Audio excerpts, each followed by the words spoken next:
Өчигдөр нэг ном хүүхдтэй яаж уншиж сурахгүй гэдэг нэг залуу ээжийн яриа сонслоо.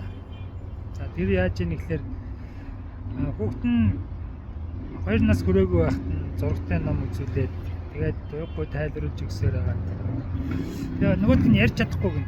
Ярьж чадахгүй гин чи яадгүй гэхээр яад юм бэ? Ханда нохоо гарч ирэхдээ зэрэг хуцаж үзүүлдэг ч юм уу. Тэгээд тэр нөгөө юм ойлгож ярихгүй ч гэсэн хүүхдэд ном үзүүлээд байхаар хэмжээнд тэгж ойлгоод юм байна. Тэгээ үдсээр хагаад дуртай номтой болж ийн гэж.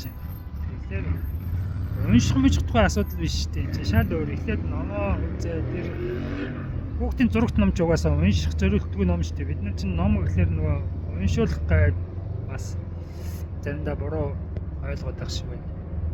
Тэгээ хүүхд нь ер нь өөрийн үздэг номтой. Тэгээд нэг 20 номын сандаа 20-30 номтой гинэ. Тэрнээсээ ээлжлээл орой болгоход ээжээрээ уншуулж үздэг.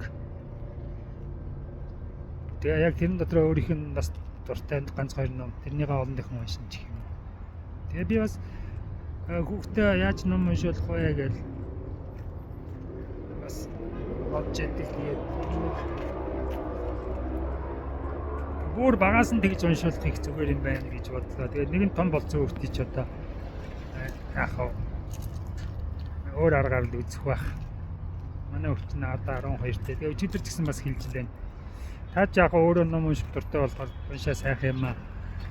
Тэгэл надад нэг ном уншижсэн чи хурцрээ тэгээд ах ямар ч тийм. Тэгээд яг би нэг дургу надыг хүчлээд байна л гэж хэлж байгаа санаа юм уу? Нэгт дургуж биш л нэг юм уншаал байвтий. Тэгэл бас яг тэг дуртай номыг олж тэг хамт унших.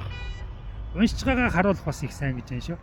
Ээж нь уншаад байхдаа зэрэг нөгөө хүүхэд нь энэ дотор нэг хэрэгтэй юм байна ч гэдэм юм уу? Дагаж дуурайж унших тийм хандлага байдаг гэж байна.